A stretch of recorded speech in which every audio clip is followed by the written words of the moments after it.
بسم اللہ الرحمن الرحیم۔ شروع اللہ کا نام لے کر جو بڑا مہربان نہایت رحم والا ہے۔ اللہ کے نام سے جو بے انتہا مہربان اور رحم فرمانے والا ہے۔ ترش روح ہوا اور بے رخی برتی اس بات پر کہ وہ اندھا اس کے پاس آ گیا۔ تمہیں کیا خبر، شاید وہ سدھر جائے یا نصیحت پر دھیان دے اور نصیحت کرنا اس کے لیے نافع ہو۔ جو شخص بے پرواہی برتتا ہے اس کی طرف تو تم توجہ کرتے ہو، حالانکہ اگر وہ نہ سدھرے تو تم پر اس کی کیا ذمہ داری ہے؟ اور جو خود تمہارے پاس دوڑا آتا ہے اور ڈر رہا ہوتا ہے اس سے تم بے رخی برتتے ہو۔ ہرگز نہیں، یہ تو ایک نصیحت ہے، جس کا جی چاہے اسے قبول کرے۔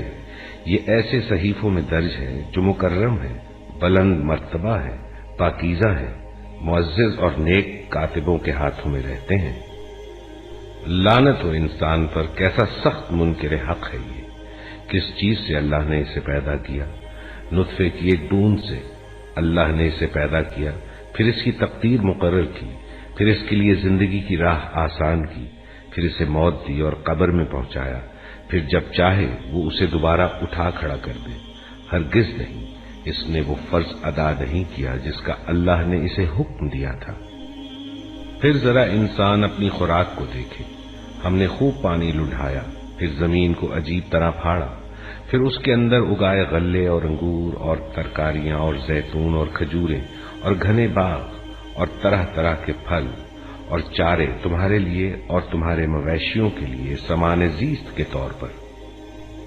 آخر کار جب وہ کان بہرے کر دینے والی آواز بلند ہوگی، اس روز آدمی اپنے بھائی اور اپنی ماں اور اپنے باپ اور اپنی بیوی اور اپنی اولاد سے بھاگے گا۔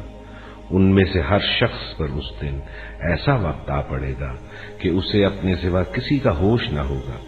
کچھ چہرے اس روز دمک رہے ہوں گے، حشاش بشاش اور خوش و خرم ہوں گے، اور کچھ چہروں پر اس روز خاک اڑ رہی ہوگی اور کلونس چھائی ہوئی ہوگی۔ یہی کافر و فاجر لوگ ہوں گے۔